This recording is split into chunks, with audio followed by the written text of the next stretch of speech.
بسم الله الرحمن الرحیم سورۃ المائدہ بیان دے تفسیر د سورۃ مائدہ. مائدہ دسترخوان ته وایي. بعض علماء چې مطلق دسترخوان ته وایي او بعض وایي چې نه مائدہ هغه دسترخوان ته وایي چې پاغي باندې سشي د خوراک پروت وي نو هغه ته مائدہ ویل کیږي. لکه چای په پروتي بسکټ پراتی وي یا چرګان پراتی وي یا کنه وغیرہ وغیرہ. او مائده ته مائده زکوي چې په دې کې ذکر دا نزول د مائده الله ذکر کړی دی.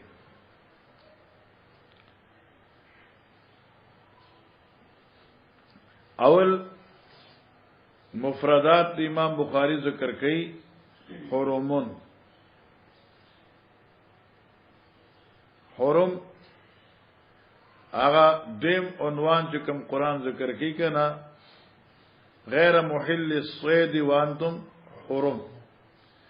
چې نه تاسو حلال وین کی احکار ته په دې حال کې چې تاسو په احرام کې یای. دې حرم واحد چې کوم دې حرامون دې حرم مفرد حرام دې او دلته حرام په معنا د منع سره دی چې تاسو احرام تړونی کیه یعنی په ځان باندې منع کون کی احکال را پوجد نیت ته حج.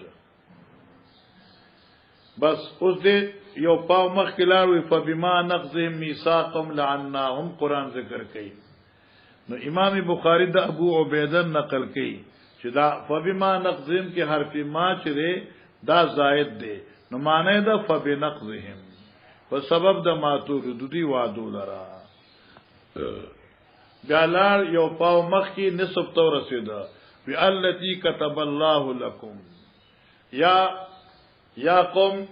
ادخلوا ارض المقدسه دن شی اغزمه کی مقدسی د شام تا چې بیت المقدس تا كتب الله لكم چې الله په لوح محفوظ کې تاسو پر لیکلی دا یا دام استادانو معنا چغړې مزیدار د كتب الله لكم فيه القتال چې الله پتا سو باندې پای کی جنگ فرض کړی دی. او ځکه چې كتب الله لكم کلو محفوظ ته اشاره شي بیا د جنگ ضرورت نو کنه خو اسم لیکل شي نو كتب الله لكم فيها القتال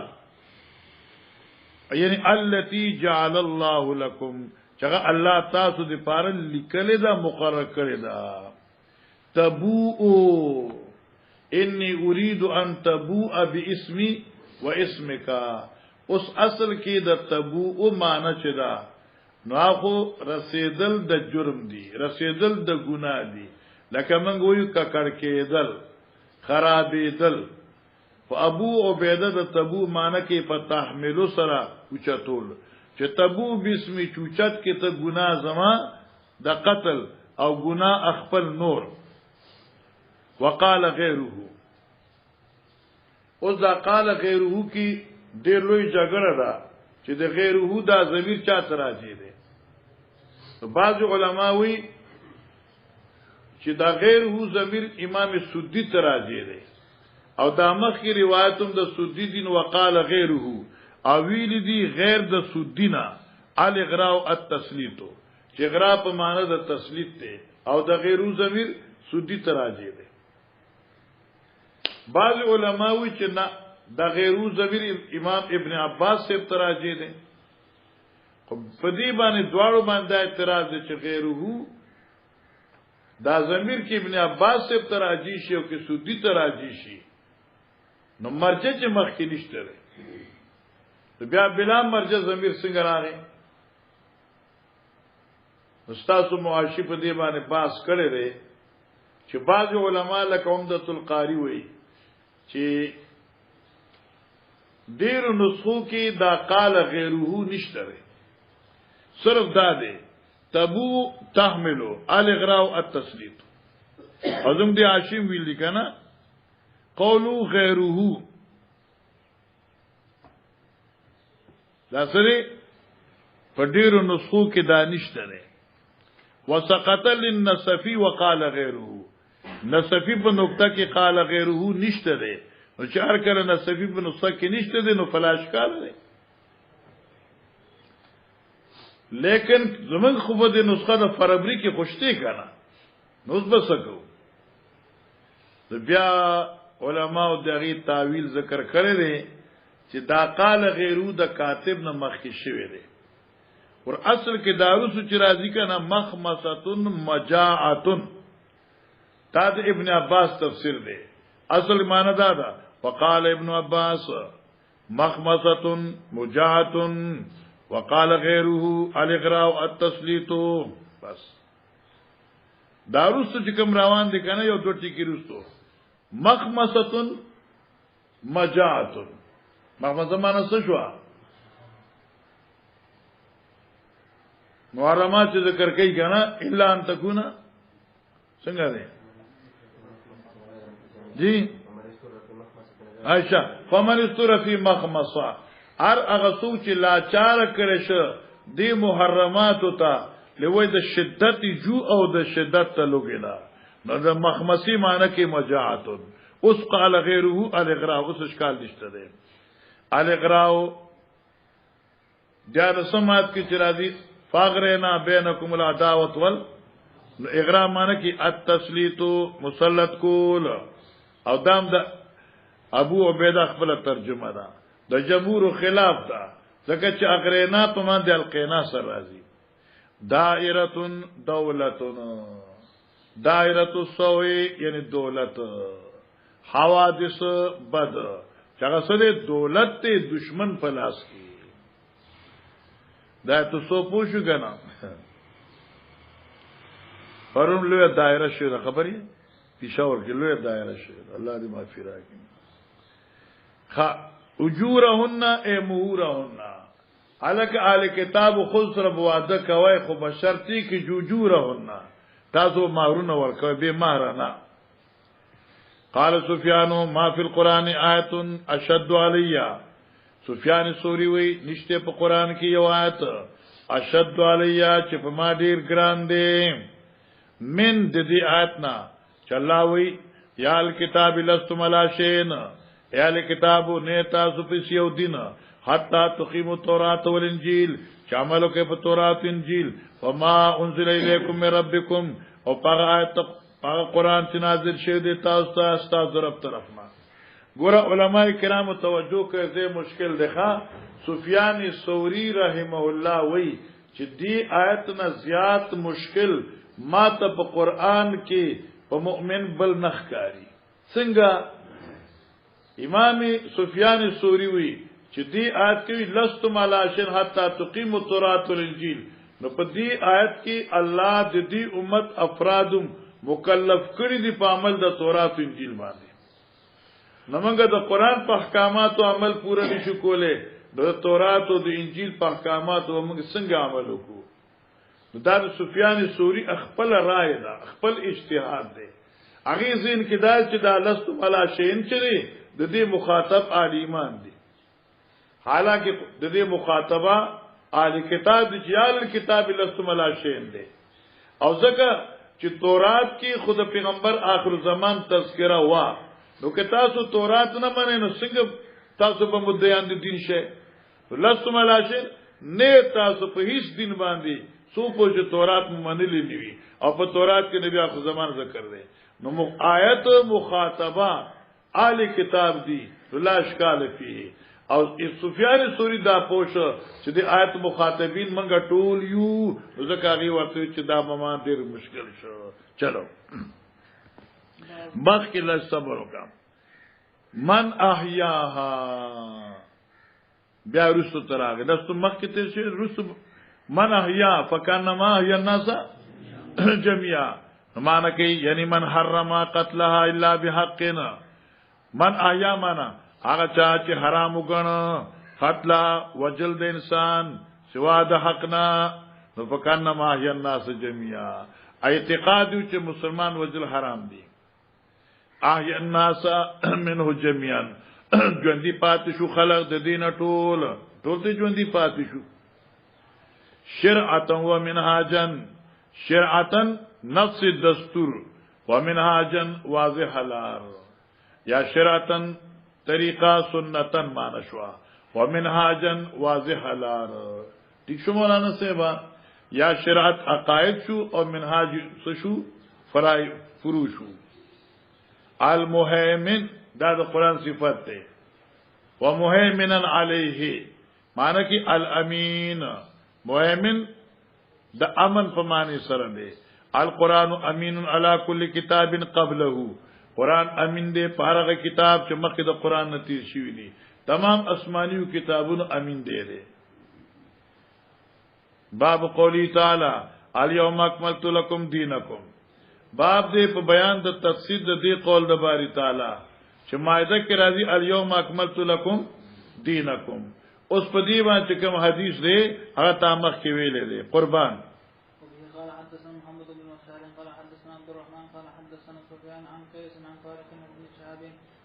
قالت اليهود لعمر انكم قالت اليهود لعمر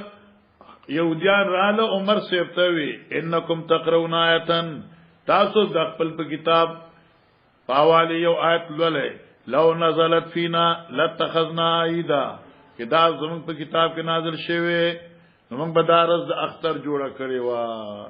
ټیک شو مولانا صاحبہ چغه الیوم اکملت لکم دې رسول عظیم فقال عمر سیبوی انی لعالم ما شاء الله ذا خامخا پویم په دې خبره حيث انزلت چې دات کوم ځای نازل شوی دی وین نزلت په کوم مکان نازل شوی دی وین رسول الله صلی الله علیه وسلم حين انزلت او کوم ځای کو پیغمبر علیہ السلام چې دا نازل شو معنا ما ته هغه زید نزول معلوم دی او هغه مقام د قیام د پیغمبر سے چې دا پراغلو هغه مرات معلوم دی او په کوم حیثیت چراغلو په میدان عرفات کې په دوران د خطبه راغلو هغه مرات معلوم دی یوم عرفتا مانس شوا یعنی یوم النزول یوم عرفتا یا یوم عرفه اعنی یوم عرفه هغه ما معلوم دی چې رز د نزول هغه رز د نزول رز د عرفه دا یا مراد زما د دینا عرف یوم عرفه عرفه رز دا وإنا والله بعرفه عمر سے وی قسم می دی پرب چې په دغه وخت کې په میدان د عرفهم قال سفیان الثوری وی واشک کان یوم الجمعه املا او مال شک دې په دې خبره چې دا ورځ د جمعې وا یا ورځ د غیر جمعې وا اوس دې کې دا مقام ډیر مشکل دی ها چې سفیان الثوری خو ډیر لوی عالم دی او دی وی چې ماته دا شک دی چې دا ورځ د عرفې د جمعې وا او کې د جمعې نه وا اوس په دې سوال دی چې ما ته پته چې دا ورځ د جمعې وا تاریخ په دې شاهد دی احادیث په دې شاهد دي امت مسلمه اتفاق دی په دې خبره چې دا ورځ د کوم ورځ وا دا ورځ د جمعې وا بیا سفیان ثوری غوندي یو لوی عظیم شخصیت هغه څنګه په دې کې شک کوي صاحب ابن کثیر یو جمله لیکلې ده او هغه به دې ځکه موږ وایو چې هغه سره به حل کیږي مقصد د سفیان ثوری دا نه دی چې زما شک دی چې دا یوم العرفه د جمعې ونه دا مراد نه دی مقصد د سفیان ثوری دا دی چې ما ته داس تردد دی چې ما ته دی شیخ زما چې کله دا رواج ذکر کاو نو اشکو ما ته شک دی کان یوم الجمعه املا اے په تحدیث د شیخ زما رد د جمعې ذکر واو کنا واذا هو الیقو بحال سفیان الثوری سفیان الثوری وی ما ته شک دی چې ما کله خپل شیخ نه دا آیت دا حدیث اوریده چې ما ته یوم الجمعه ویلو کنا په دې کې می تردد دی دا تردد نه چې دا رد د جمعې واو کنا نو بیا ان شاء الله اشکاله نشی کېده جی هغه دی الیوم اکملت لکم دینکم جی باون تفسیر قول تعالی فرم تجمان فتنمو سعیدن طیبا تیممو تعمل ګورا علماء کرام باب دې په بیان د تفسیر دی قول د باری تعالی فلم تجدوا مان فتيمموا صعيدا طيبا کہ چرتا صوب نمومه نو قصد پاکو خاورو کئ معنا د تیمم معنا کې تیممو تعمدو یعنی قصد کئ تیممو تعمدو آمین البیت الحرام او د آمین معنا کې عامدینا قصد کونکی او د تیمم معنا کې اممتو وتیممتو واحد یعنی آمینا د اممتو نشو او تیممو د تیممتو د سنشو د تیممتو نشو او دا معنی واحد دا په اعتبار د ماده سره چې ماده کې قصد ده وقال ابن عباس لستم لامستم قال ابن عباس وی لامستم او لا مستم النساء او تمسو مانا دا اے و تمسوهن لامستم و تمسوهن یا لامستم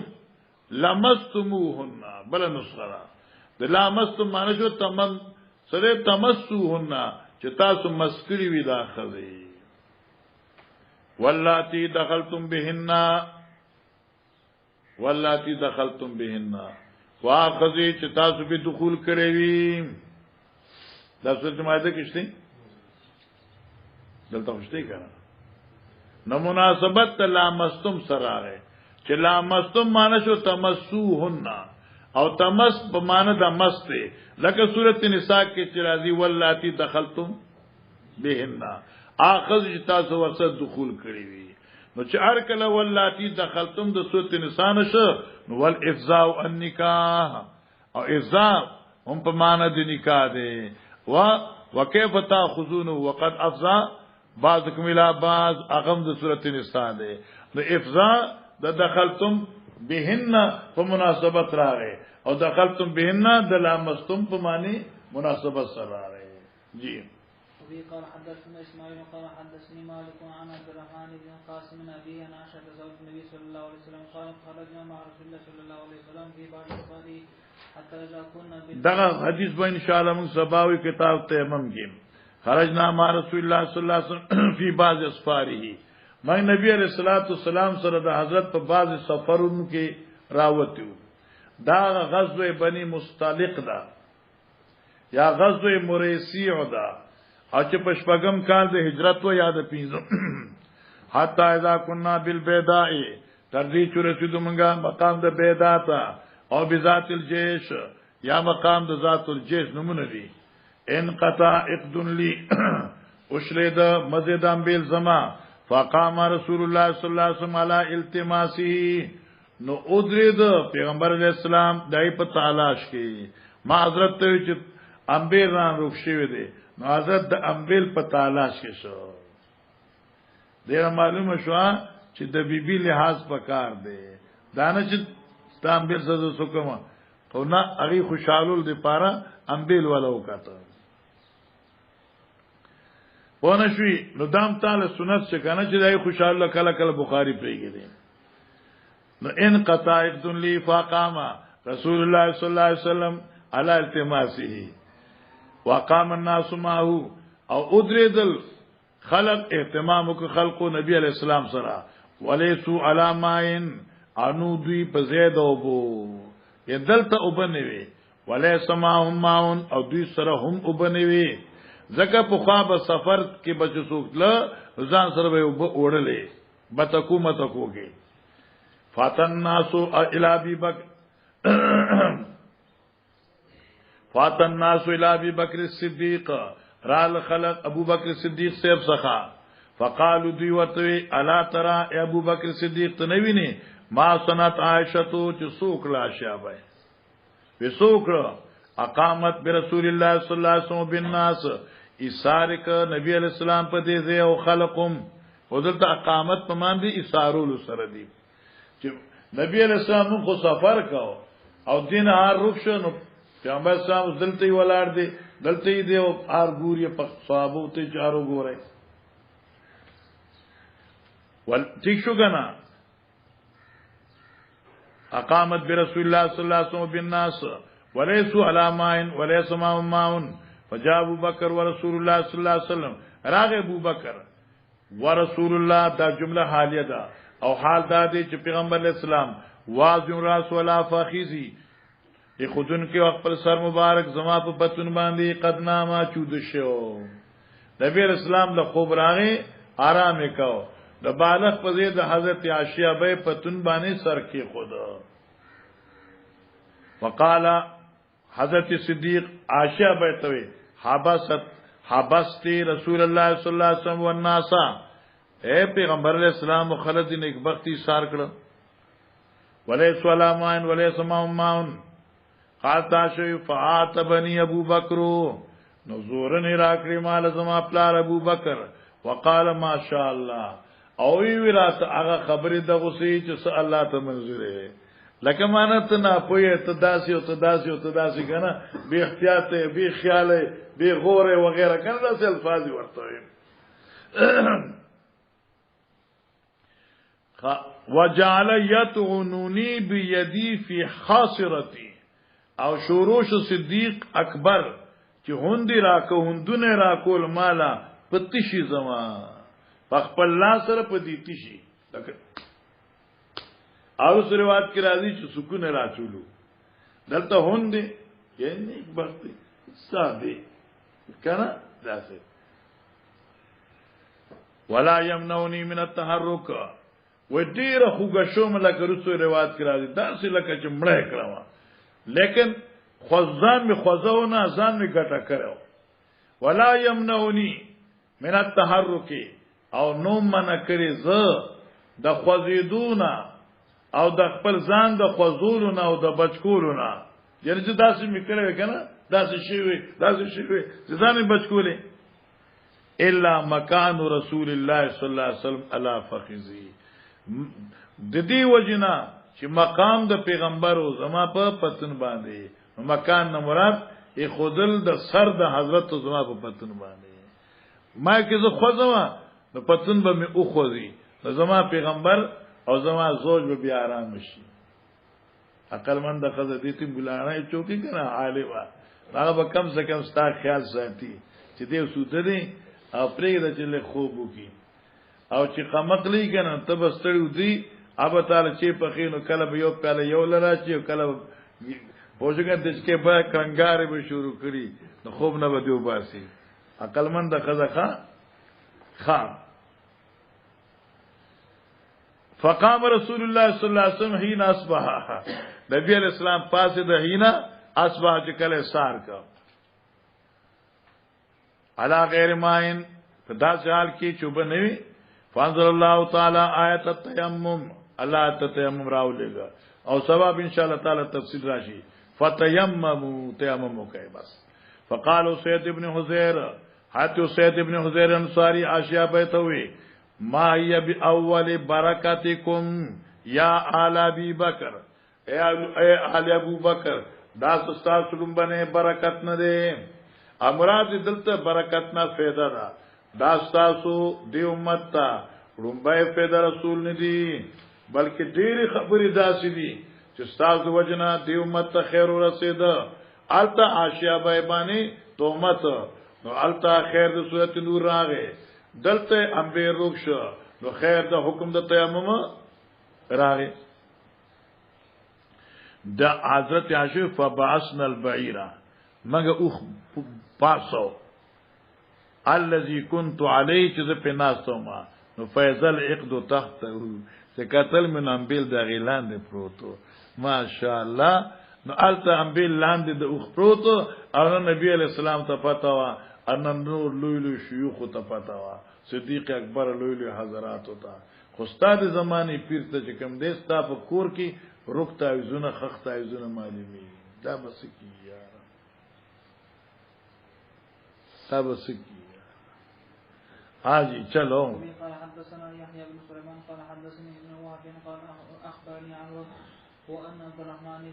بن القاسم حدثه عن ابي عن قالت سقطت قلاده لی بالبيداء ارتاو شو زمان بیل په مقام بیدا کې یوزه ده ونحن داخلون المدینه او حال دا چې موږ داخلي دن کیو مدینه منوره ته دا مقام بیدا چې کوم دی غالبا چې اوس کوم دی ته بیدا وي آغا بیر علی دی بیر علی نه خو مخامخ مدینه شپږ میله شاته د غزیوی فاناخ النبي صلی الله علیه وسلم نبی علیہ السلام دې ځکه خپل راحله کې نه ولا ونزل او نبی علیہ السلام د خپل راحله نه کوشو فسن راسو فی حجری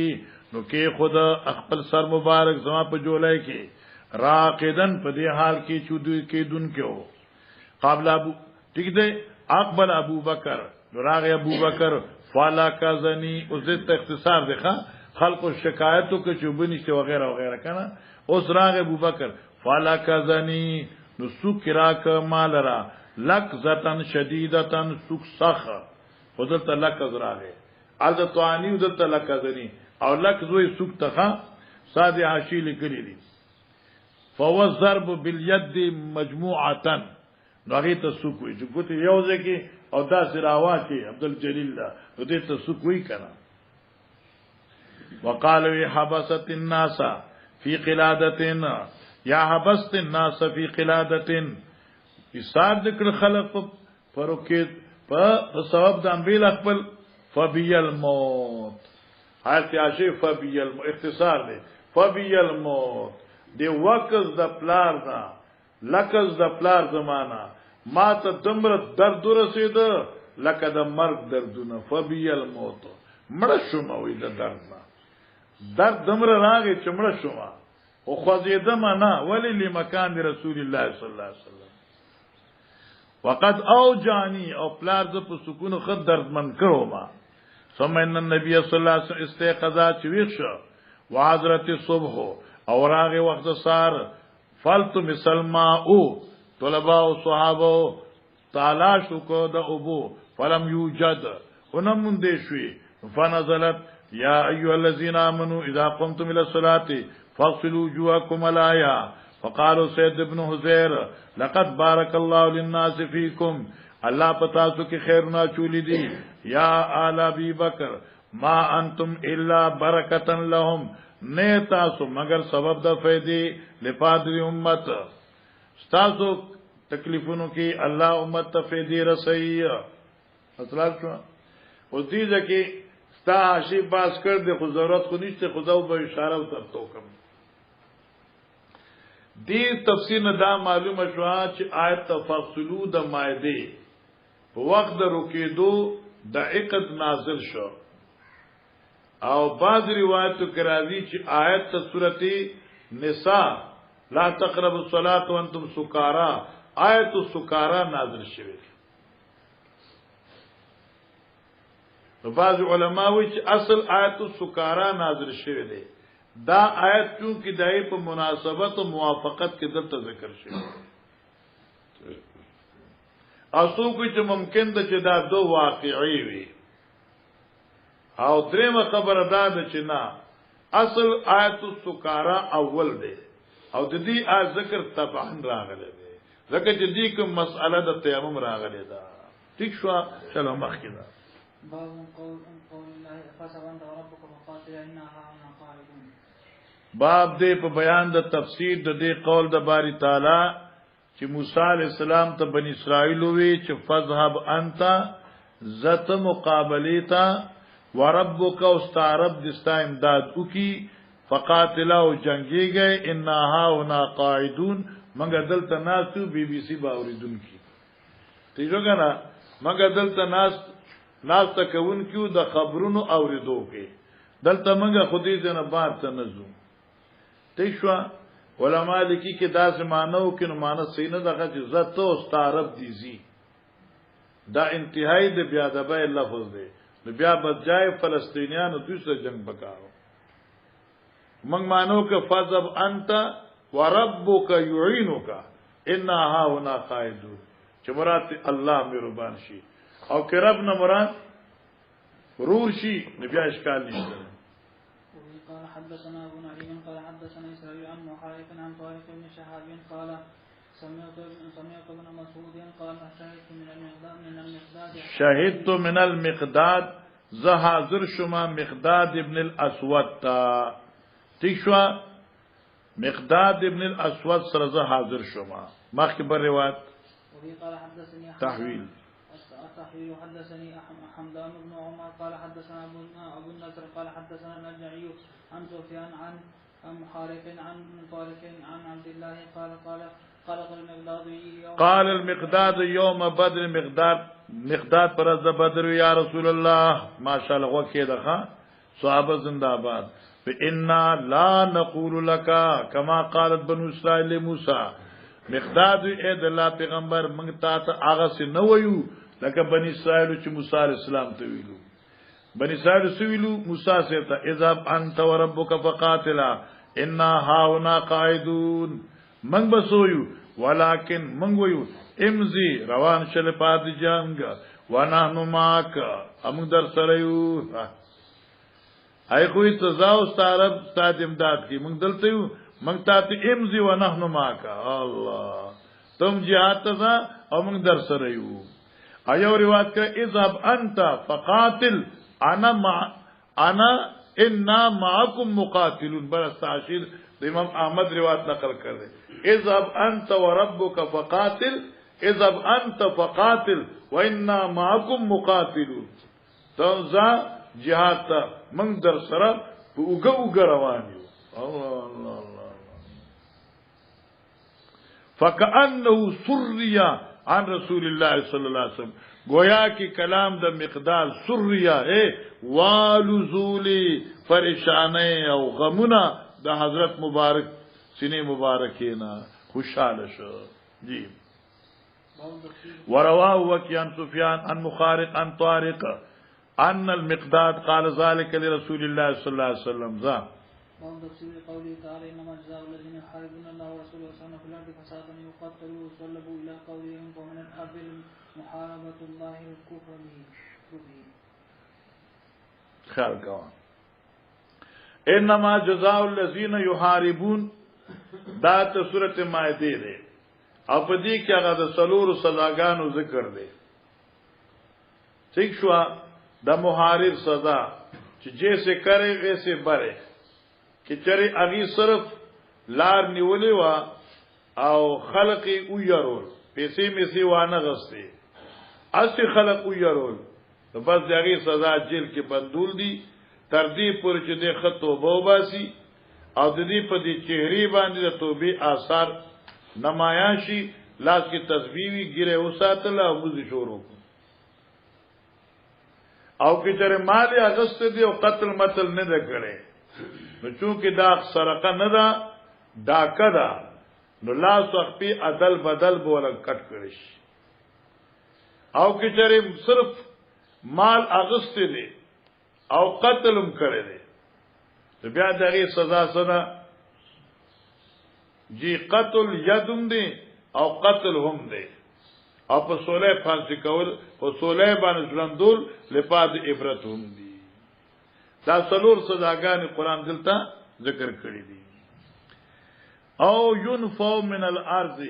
یا د زمکی د ظاهرنا او شرل شي یعنی جیل ته دن نه کړی شي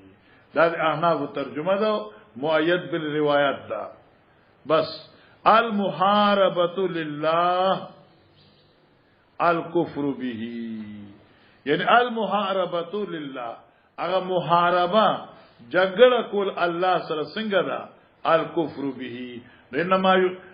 يحاربون الله اي يكفرون اوامر الله چې انکار کوي د الله د حکمونو نه جی ابي قال حدثنا علي بن عبد الله قال حدثنا محمد بن عبد الله الانصاري قال حدثنا ابن عون قال حدثني سليمان ابو رجاء مولى ابي قلابه عن ابي قلابه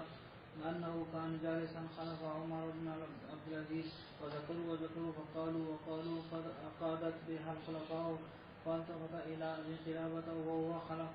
ظهره فقال ما تقول يا عبد الله بن زيد قال ما تقول يا ابا قلابه قلت ما علمت نفسا حل قتلها في الاسلام الا رجل ګورا دا مثلا موږ مغازی کې ویل ده او ان شاء الله کتاب المحاربین کې دا تفصیل سره راځي گفتگو به محدثین وی من التکو لکه په دې ځما عمدۃ القاری فتح الباری وی چې دا مقام د گفتگو دا نه دی چونکه مسئله التدا جګړه پدې کې دا چې دا قسامی سو حکم دی قسامه په یعنی قسامه لکه یو سړی په یو ځای کې مړ ملاو شي نو سبکو نو پای باندې مخکې مسله تیر شوې ده چې دغه حکم سره مولانا سیوا دیت دی او کم ځای کې چې ملاو شوی دی نو کې زمونږ مسلک دا دی چې مدعیین یعنی ورثای مقتول آئیبا گوان پیش کئی 50 آئیبا نفسی گوان پیش کئی او کچر اغیب گوئی کی لر رالل گوئی پیش نکڑے شوا نو آل دا محلی نو 50 کسان چکم دے قسمون اخری چمنگ بالکل نیو خبر شوافی فرمائی چی جانبین بان قسمون دی او دا اگدہ مسئلہ خپل نیاز کی با خپل زیل براشی اس دیده کې مسئلہ و چې عمر ابن عبدالعزیز رحم الله چې کله خلیفہ وقتو ابي قلابه صحابي دې ته تپوس کوي چې قسامت کی قصاص ته او کې نشته ده د پدی باندې هغه زمانه کې صحابه یا تابعین چې کوم حضرات موجود وو ای مذاکره شروع شو او چې مذاکره شروع شو نو چا په دې مذاکره کې وی چې نبی علیہ السلام او صحابه کرام با باقاعده قصاص اغوست او بیا په دلیل کې واقعه عرنیینو پیش کړه او بعض علماء چې قسامه کې قصاص ځکه نشته ده چې پته نشته چې چا وجل ده لکه یو صحابي را پاسید او عمر ابن عبدالعزیز ته کې تاسو یو سړی وی چې فلان کې یو سړی په دمشق کې یو سړی وجل ده پوشوی او پاغی باندې تاسو شهادت موجود نی نو تبا هغه قصاصن وجنی عمر ابن عبدالعزیز چې گوانی شي نشم وجنی لکه تاسو کوی چې فلان کی سړی په فلان کی ملک اغلا کړی دا او گوا پینی نو تبا لاس کټ کی وزر لاس نشو کټ کو سوچ گوانی از اخبار دی کنه شهادت نه دی نو تاسو په آل د قسامی باندې چې خلقو دې مالی والو سره وجل دي او گواه پښته دي نه نو البته قصاص کم دي نه موږ اخلو دا جګړه اختلاف دوی په منځ کې راغی دغه خبره ته اشاره ده عن ابي قلابه انه كان جالسا ابي قلابه ناسو خلف عمر ابن عبدالعزيز رحمه الله مشهور تابعی دی د بادشاہ د پسې ناسو فذکروا نو دوی ذکر کا حدیث د قسامه او دارنګي دا یو حکم فذکروا وذکروا سمانا نو دوی ذکر کړه واقعه د قسامت نو وذکروا نو دوی ذکر کا حدیث د قسامت وقالوا فقالوا نو دوی او په بار د قسامت وقالوا او دوی په بار د حدیث د قسامت فقالوا دوی وقالوا قد اقادت بها الخلفاء ٹھیک شو کنه قصاص اغستو په دې باندې خلفای کرامو فلتفت الى ابي قلابه عمر ابن عبدالعزيز ابي قلابه نظر وکړه وهو خلف زارد دغه شات ناسو فقال عمر ابن عبدالعزيز ما تقول يا عبد الله ابن زيد اے ابي قلابه تسوي او قال یا چې ما تقول یا با قلابا یا کنیت ذکر ک یا نوم ذکر ک قلت ما چې معلم تو نفسا زنین په یو نفس باندې حل قتلها فی الاسلام چې حلال کړی شي دغه وجل په اسلام کې ٹھیک شو ما ته نه معلوم یو نفس چې دغه په اسلام کې وجل جایز وي الا سوا د دې تریونه یو دغه نه رجلن زنا بعد انسان چې دې زنا کړی پس دینه چې واده کړی شو او قتل نفسا بغیر نفس یا دې وجل یو انسان بغیر د جرم نه او حارب الله ورسوله یاد الله او رسول باغی شو مرتد شو دا درې خبرې خو ماته معلوم دي د قتل او دین علاوه خو ماته د یو مسلمان د وجلو پته نشته. فقال انبسطوا حضرت انبصر اپاز دغه حدثنا انس بكذا وكذا من ته انس نقل کړو دا حدیث ته ونیونو په دې طریقې سره قلت ما ورته یا حدث انس ما تم دا حدیث انس د ذکر کړی دی. قال انس وی قدم قوم علی النبي صلی الله علیه وسلم راغی یو قوم په نبی اسلام فکلموه حضرت سره خبرې شروع کړې پس دغینه چې خپل ایمان اخکار کړو. فقالوا ندوی قد استوخمناه هذه الارض ناموافق را لكم من دازمه د مدینه.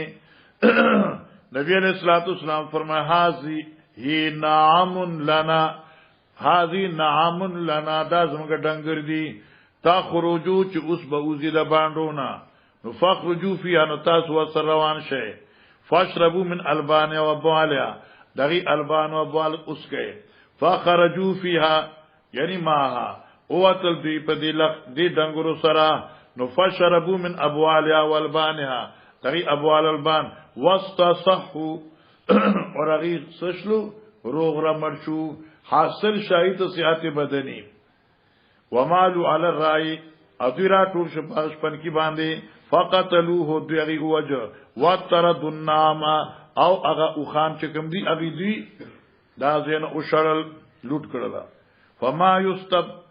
یستب تو من هؤلاء قتل النفس نو معنا روستو نه کړې شو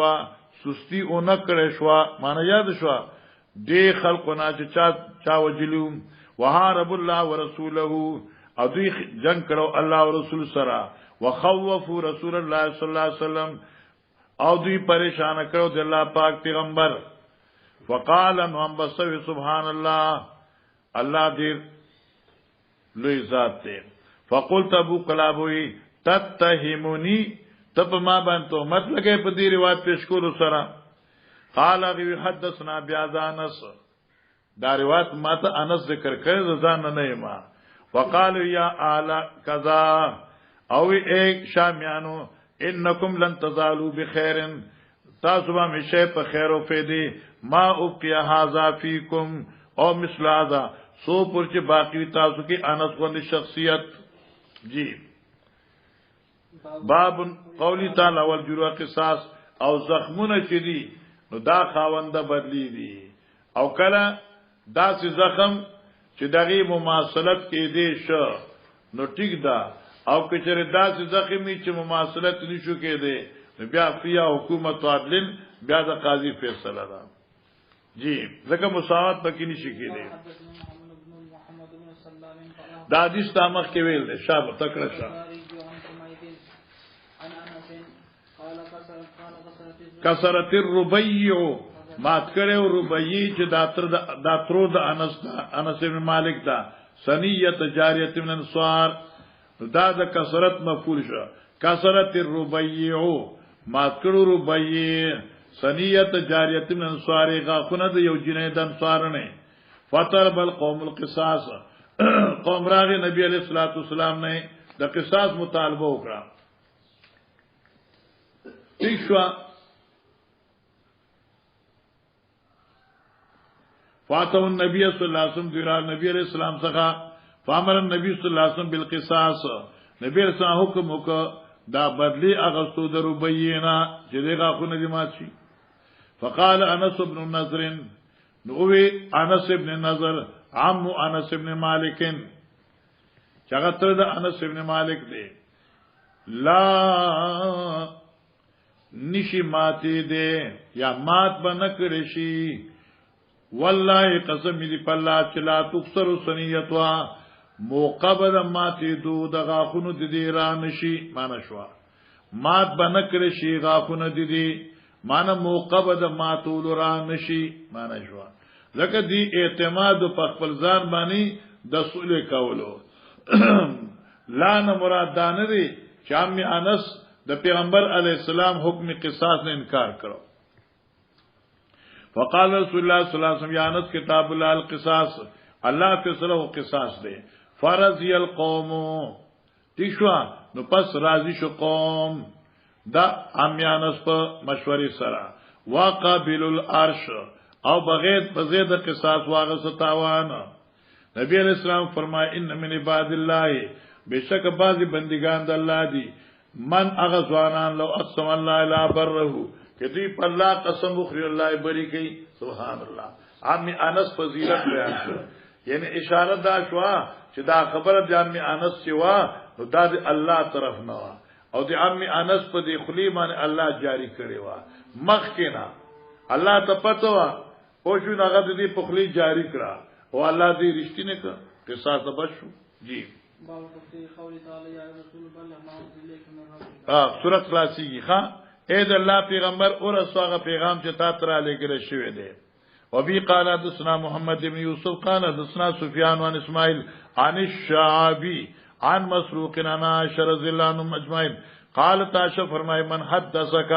اے طالب جانا چا چې تا ته حدیث بیان کا چې ان محمد صلی الله علیه وسلم کتم شیان چې نبی علیہ السلام څخه خبره پټه کړی دا یې نه د بیان کړي او کتمان یې کړی کتم شی مما انزل علی پټه کړی د یو خبره د هغه خبرونه چې په حضرت نازل شوی دی فقط کذب دې سړي دروغ وی والله یقول یا رسول بلغ ما انزل الیک په دې د آیات کا شیعه ظالمان وی چې نبی علیہ الصلوۃ والسلام خلافت علی خبره پټه کړی و معاذ الله سو کوئی چې نبی علیہ الصلوۃ والسلام چې د علی چې کوم منصب هغه پټ کړو هغه نو اخکار کړي او چا په کې نور خبرې ډېری کړې دي حاصل دا ده چې سو کوئی چې پیغمبر علیہ السلام د الله د وحی نششه پټ کړي دي نو هغه انتهایی دروغجن دي او د خبره د قران او سنت نه خلاف ده او اسلامي حکومتي نو سر قلم چې برت والی ترنا علم ٹھیک شو کنه جی ګوره د قسمونو باس دی دې ته وی یمین لغوا یمین لغوا هغه قسم ته وی چې بلا اراده په فعل ماضی وی یا بقول امام محمد چې فعل مستقبل باندې لا والله بلا والله په دې باندې غریف نشته او چې منعقده وی نو پس د خنس نه کفاره ده او چې غموسی نو ګناه کبیره ده نو دغه معنی توبه ده او توبه وکړ دي ٹھیک شو او پر څه شی نشته او دا بلا والله معنی دا شو لکه اوس د عبدالجلیل چاره چې پوخ کی خپل پیر لا پوښو کنه او دا پیر سحر ګلوي والله چې نس کوا پوښو کنه والله چې نس کوا بیا اوس کا د پدی باندې امام محمد سے وجه کفاره نشته ده ځکه دا د الله غو دی بلا والله پوښو کنه او بعض ائمه وی چې مستقبل سری نو هندس باندې سدي کفاره ده و اما چې ماضی وی نو اس نشته ده جی قال حدثنا علي بن سلمة قال حدثنا مالك بن سعير قال حدثنا هشام مالك بن سعير مالك بن سعير قال حدثنا هشام عن أبيه عن عائشة أنزلت هذه الآية لا يوفقكم الله بالله في أيمانكم في قول بس یعنی دا مطلب سره فی قول الرجل لغو ستوی بیهودا بی قصد لکتوی لا والله وبلا والله جی قال حدثنا أحمد بن أبي رجاء قال حدثنا النضر عن هشام قال أخبرني أبي عن عائشة أن أباها كان لا يحنط في يمينه حتى أنزل الله بس دیوان حاشی بر ذکر کړی دی چې په بعض روایتو د ابن حبان کې راځي چې نبی علیہ الصلوۃ والسلام چې کله چې به قسم وخوړ نظام به نه حانس کاو براستا حاشی لیکل دی او دلته بخاری کې راځي چې دا ابو بکر صدیقو نو روایت ته بخاری چې کوم دی دا اصح دی د روایت ابن حبان نه عاشا بوی چې نا باز ان زما پلار کان لا یحنس فی یمیننا ایبا ځان نه حانس کو په یو قسم بس چې کله به قسم او خوړ نو بیا خامخه پورا کو ارڅنګ چې بو حتا انزل الله کفاره الیمین تر دې چې الله کفاره الیمین نازل کړ.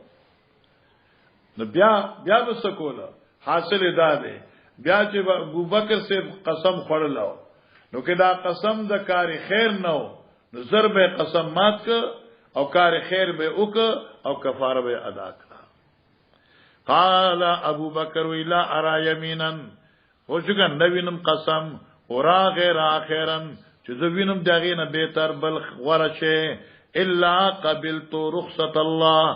مگر ما قبول کړی د الله رخصت اصله ما طول د قسم سره د کفارینا سره د ادا د کفارینا کله چې می قسم کړی دی او دغه نه مقابل کې شی می خموته دی یعنی کی ارماغه قسم مات کړی دی او کفاره می ور کړی دا لکه ته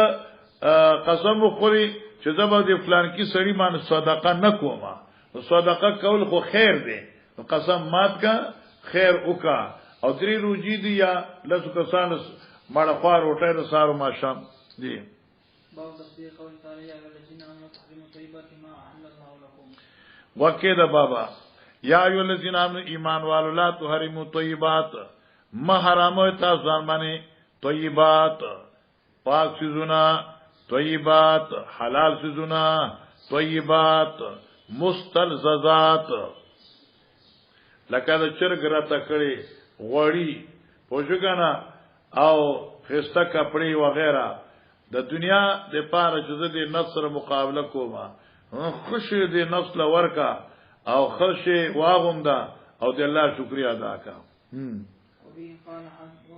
حدثنا عمرو بن عون قال حدثنا خالد بن عن اسماعيل عن قيس عن عبد الله قال كنا نوضو مع النبي ګورا مولانا صاحب توجه ساته ښا په دې آیتونو باندې بیا تفسیر قرطبي بزان لواغلی او ډیر خطه باسونه لري کړی ډیر مزیدار چې تحریم د طیباتو بعض اعتقادي وي او بعض صرف تزهیدن وي دواړه منه دي خو یو دا چې هغه شرک دی او بل ګناه کبیره دی. که تحریم د طیباتو لپاره تقرب د غیر الله وي هغه شرک دی او که تحریم د طیباتو نفسی تزهید من دنیا په تور باندې ګناه کبیره ده. لکه یو واقع ده حضرت بصری د چاوي چې دغه چې ده کنه بلال احمد چې ده د فالوزا نخوري وی ولی نخوري وی زک دی چې دا فالوزا خپل اسراف ده نغی ته فالوزی نه خلوی نعمت وبدین بیا بولس کی مانن نعمتونه په ځان باندې بندول نه دی پکار چې سم ملاویږي خشي نه خورا اکه علاج په صورت یا غزان له خبره نه او بندول نه دی پکار. کنا نغزو مع النبي صلی الله علیه وسلم من به jihad لو حضرت سے افسرا ولې سمانا نساء من سره زمغه خزینه وی لکه jihad یو ځل تلو فقلنا منغوي الا نختصي آیا دا ځان په چا خسی نکو اداره ګونه ځان لکه ساو نکو پوجګنه چې دا خیالي ختم شي تا خیال ورته ځان خسی نکو فنهانا عن ذالک موږ دې خبرنا منع کړې شلو فرخص لنا بعد ذالک بیا دین رستم ته اجازه ملاو شو ان نتزوج المرأه بالصوب چې موږ وکو زوجا بیسو بی په باندې یو صادر جمعو دا صادر بدل درکما او ما سره یو هفته لوادو تا خیال ورته نو دې ته وی نکاح متعه.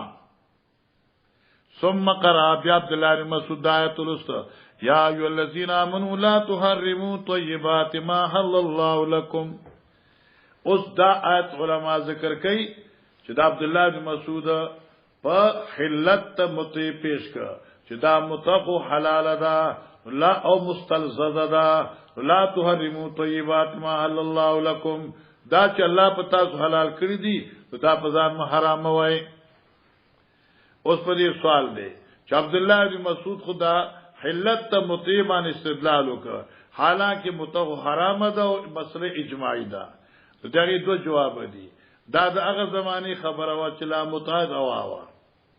دیم قول دا چې دا قول د عبد الله بن مسعود دغه زمانه دی چې دې ته نسخ د متی نو رسیدلې لیکن علماء کرامو لام الدراری کې علامہ گنگوی رحم الله یو عجیب نقطه لیکل دا او هغه ډیر خندا وردا وای چې دا آیت استبتور استدلال دی پس عدم اختصاب باندې پوښ کنه زکه چې ځان خسی کوي نو دا چې ځان دې خسی کا نو څه شو هغه عضو دې ختم کړه چې کوم عضو نه ته د طیبات لذت اخلي نو معنا دا چې لا تحرمو طیبات مبندوي تاسو په ځان باندې هغه پاک سيزونه مستلززات نو معنا ځان مخسي کوا زکه چې داستا د عضو چې دا یو آله د لپاره د حصول د مستلززاتو په محل حلال کې د خپل بیبینا دا خسته جمله دا د لام او دراری شو چې لا تحرمو طیبات دا آیت استدلالن پیش کا په سباندی په ممانعت اختصاب باندې ځکه اختصاص سره به محروم شي د حصول د لزایزنا ځان مخصی کوا ورنه سبشي لزایز په پزان باندې بند کی جی